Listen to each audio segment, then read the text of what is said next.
¿Ya? ¿Ya me oyen allí? Listo, Anira, ya, Camila, Juan Pablo, ya todos, bueno, listo.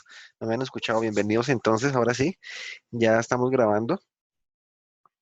Ahora sí vamos a poder dar inicio al laboratorio de análisis para el día de hoy. En la sesión del laboratorio pasada lo que hicimos fue empezar a hacer dimensionamientos, bueno, más bien a empezar a hacer modelos tridimensionales de una estructura para validar cómo es el comportamiento, cómo es que se va haciendo, y les dejé una tareita, ¿sí? Que vamos a ir complementando con todas las actividades que vamos hoy. Particularmente hoy, la- lo que vamos a poner en práctica no va a ser tanto de SAP, sino va a ser más de análisis de cargas gravitacionales para poder incluirlas dentro del programa. ¿De acuerdo? Voy a apagar el micrófono de Santiago, que acaba de llegar. Listo. Guillermo, va a apagar el micrófono. Listo, cargas gravitacionales. Entonces, una placa. Ya cuando estamos hablando de estructuras espaciales, estructuras tridimensionales, pues nos salimos un poco del análisis de pórticos planos, que es el que hemos visto hasta el momento, que como metodología para entender todos los sistemas, todos los planteamientos de de solución de estructuras, pues muy bueno, pero pues en la realidad las estructuras como tal, como pórticos planos, son muy contadas. Generalmente nosotros estamos trabajando con estructuras espaciales. Y dentro de esa volumetría ya empezamos a hablar de sistemas de placas, ¿cierto? Placas que son las que nos unen los pórticos pues transversalmente y sobre las cuales estamos nosotros continuamente circulando. Hay alguien que tiene por ahí el micrófono prendido. ¿Quién es? ¿Quién es? Se me escaparon. Bueno, listo. Entonces, digamos que aquí lo que tenemos es el planteamiento de una placa. ¿Y qué características como tal tienen las placas? Pues que las cargas que van a estar aplicadas en ella son unas cargas gravitacionales, ¿cierto?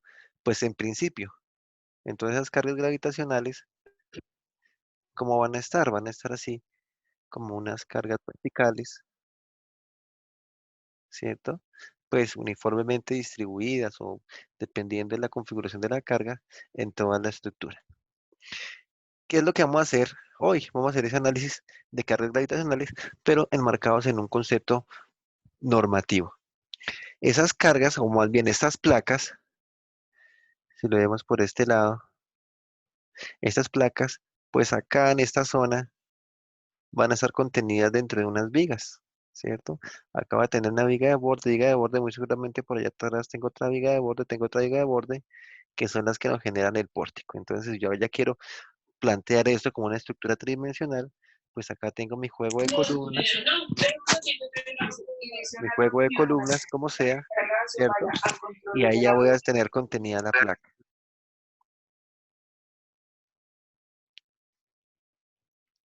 ¿sí? Entonces, como para contextualizarnos en cómo es que estamos manejando nosotros esas cargas gravitacionales.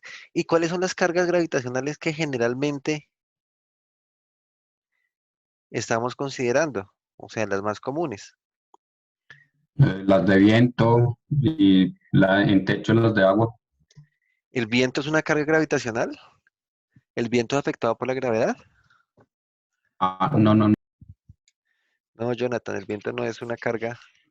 El peso Eh, propio de la el peso estructura propio. y las cargas como tal, las cargas de servicio.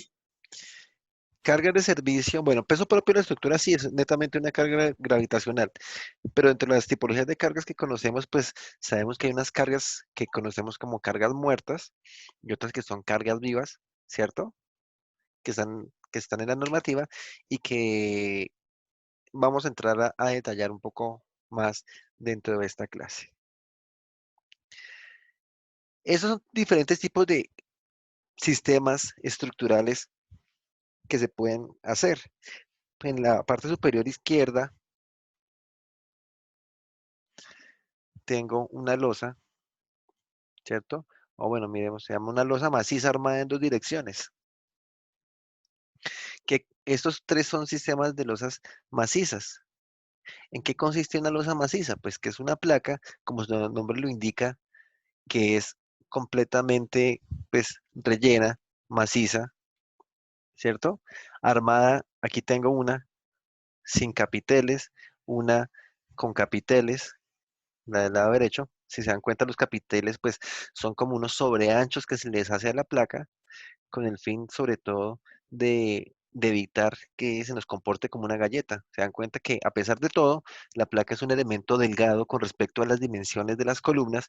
Entonces, lo que puede pasar es, hago la analogía con una galleta de esas de soda, tipo saltinas, que si uno le pone una carga puntual, pues la placa se puede llegar a quebrar a partir, ¿cierto? Una carga puntual concentrada, que así funcionarían como las columnas. Entonces, para prevenir eso, se hacen esos sobreanchos para que haya como una mejor redistribución de esfuerzos en la zona de capiteles, ¿sí? Entonces, o si pues las cargas no son muy altas y es suficiente la resistencia de cortante de la placa, pues puedo tener un sistema de losa maciza, ahí están todas habladas en dos direcciones, ¿sí? Sin capiteles. O sencillamente un sistema un poco más común, que es el que tenemos aquí en la parte inferior, pues un sistema con una losa maciza y con unas vigas que son los que resisten y realmente le van a dar la transferencia de carga a las columnas. Entonces, casi que podemos decir que es como un capitel, pero muy localizado y unido entre sí. Los capiteles en la parte superior, en el otro dibujo, pues no están unidos. En cambio, en la parte inferior, pues ya decimos que están unidos por medio de las vigas, ¿sí? Son un sistema de placas. Estas, como los textos lo dicen, son placas en dos direcciones, donde, ¿cómo ocurre la transferencia de cargas a la placa? Pues ya le habíamos dicho hace un momento que si la carga llega, ¿sí? Llega directamente a la placa le transmite la carga aquí a las columnas, ¿cierto? Se detengan capiteles o no, y las columnas, las cargas bajan directamente a la cimentación. Entonces, así es como se hace la transmisión de cargas. ¿Cómo transmite? Pues por casi que por una aferencia como tal, una aferencia de cargas. ¿Cómo es esa aferencia de cargas? Pues que si tengo aquí una distribución, ¿cierto? Y voy a poner allí unas columnas en el extremo, no estoy poniendo dimensiones ni nada. Yo puedo decir que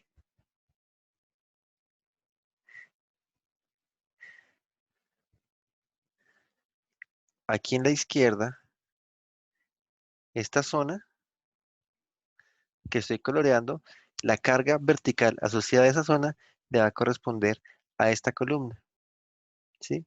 La carga vertical asociada a esta zona le corresponde a esta columna. Y así pues en general con todas. Esta carga a esta columna y esta otra carga a esta columna, ¿sí? Por aferencia, ahí es muy geométrico, pero entonces planteamos esa como la forma de distribución de cargas. Existe otro sistema que es un sistema en una dirección, de losas macizas en una dirección, muy parecido a este sistema anterior, ¿cierto? Uy, me salté una, que es parecida a este sistema anterior, pero, bueno, acá tengo otros sistemas. Era una diapositiva que se me ha saltado, que es un sistema como tal nervado, nervado en dos direcciones. ¿Qué quiere decir que sea nervado? Si ustedes lo aprecian en ese dibujo, yo tengo unos elementos intermedios. Pues tengo mis vigas, ¿cierto? Tengo mis vigas, que son las que me van a transmitir las cargas a las columnas. Me quedó como rara esa viga. Y transmiten las cargas a las columnas. Y adicionalmente yo tengo unos elementos internos. Bueno, por ejemplo una vigueta, este, ¿sí? Se llaman viguetas o nervios. cuando semestre entrante veamos en análisis 2 el sistema de análisis de este tipo de losas, pues vamos a ver que la norma lo llama como viguetas o nervios. Y se llama en dos direcciones, digamos que casi que es muy evidente, porque yo tengo nervios, tengo viguetas en los dos sentidos. Entonces también sigue siendo en dos direcciones porque la carga se transmite de forma similar a lo que dijimos hace un momento, pero con una pequeña diferencia, que ya la vamos a ver más adelante en la siguiente diapositiva. Y también pues está este sistema con eh, capiteles, que por la misma condición tiene nervios, ¿sí? Tiene viguetas en dos direcciones, pero adicionalmente tiene los capiteles que son los sobreaños que les da para que la placa no se punzone, sería el término técnico para este análisis de placas en el espacio. Ingeniero, una pregunta. ¿Qué Señor, significa reticular cedulado? reticular celulado, o sea que es un sistema de viguetas en dos direcciones, pero que adicionalmente tiene capiteles. ¿Sí? Así es como se conoce. De hecho, esos sistemas no son tan comúnmente, pues todavía los hacen, sobre todo ingenieros de vieja guardia, todavía los hacen porque entre los años 70, 80 fueron muy comunes dentro de su implementación, pero ahorita eh, la construcción está más orientada a sistemas en una dirección que son los que vamos a ver. ¿Sí? Entonces, ¿qué es la siguiente imagen? Este es mi sistema de losas en una dirección. Bueno, aquí hay que hacer una salvedad, y es que inicialmente, pues yo tenía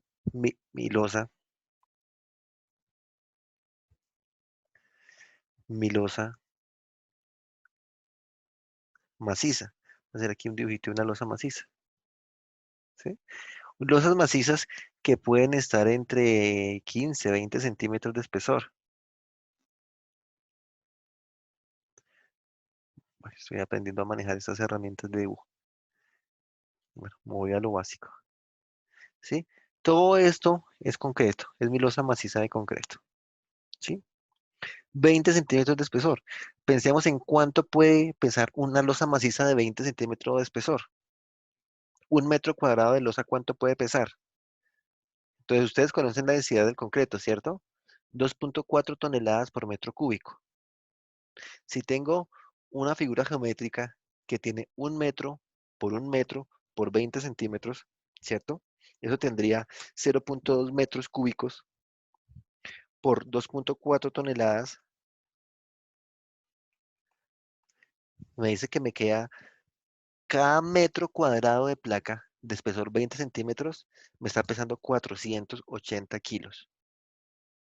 Ustedes que tienen toda la mano, cojan el metro y miren cuánto es un metro cuadrado, ¿sí? Un metro por metro, en 20 centímetros. Tienen una regla a la mano, midan cuántos son 20 centímetros. Ese volumen tiene, pesa más bien 480 kilos. Redondeándolo más, pesa media tonelada. Y pues una placa no tiene un metro cuadrado, ¿no? Tiene, no sé, 5, 8 metros por 4 metros, bueno, no sé, muchos metros cuadrados por 20 centímetros por la densidad es una carga realmente considerable. ¿Mm?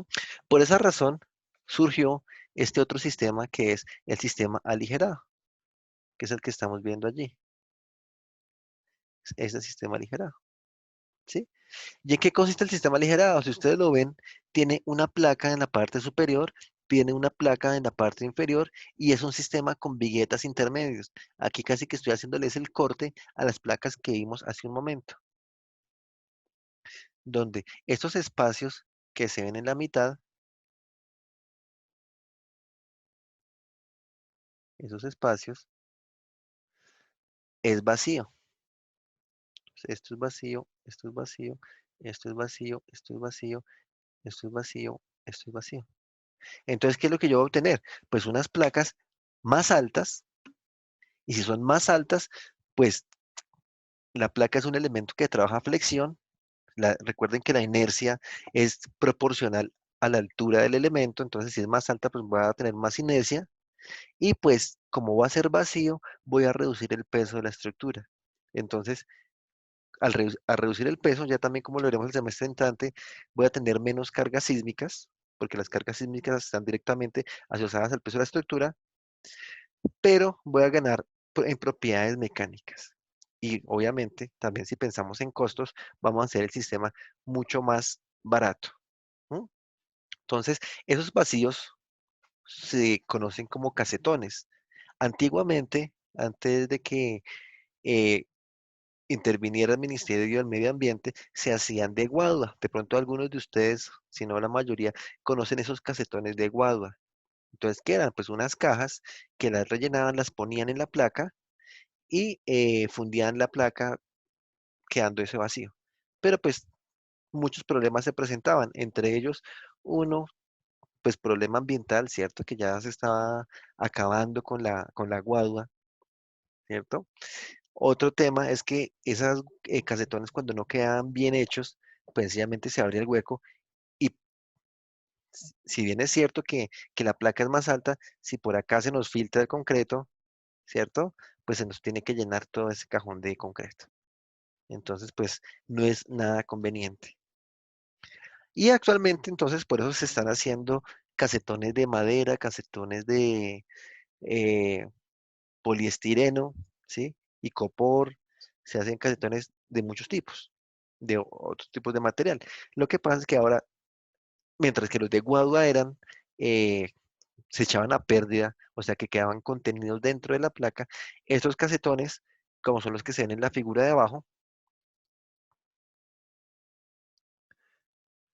estos casetones, ouch, estos casetones, tienen que ser recuperables. Pues obviamente el dueño de la obra tiene que hacer una inversión para su compra, pero pues muy seguramente que si está vinculado con el sector de la construcción, no se va a quedar solo con una estructura, no va a perder su inversión de los casetones, sino que los va a recuperar y va a hacer otra obra con esos mismos casetones. Entonces también hace parte de la vida útil y pues de la historia de la construcción. Entonces ahí ven, estos son como de icopor, creo, no sé, si me ocurre, ¿sí? Y ven ustedes que este sistema, a diferencia de los que hemos hablado anteriormente, no es un sistema de losa en dos direcciones, es un sistema solamente en una dirección. ¿Por qué sé que es en una dirección?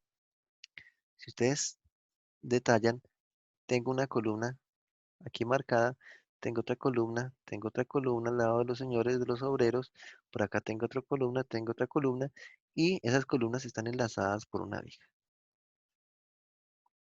Están enlazadas por una viga y están enlazadas por una viga allá atrás, ¿sí?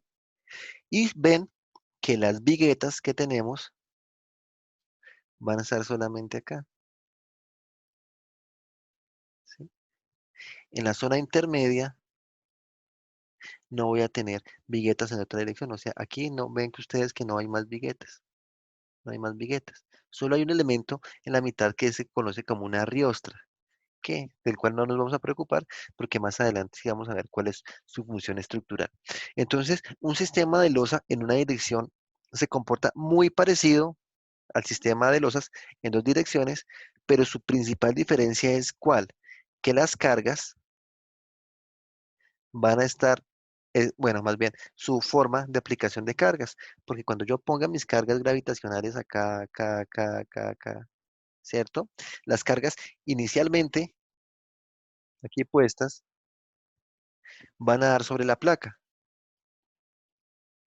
¿sí? Y esa placa va a tener un ancho aferente, digamos, o este elemento va a tener más bien un ancho aferente. A esta vigueta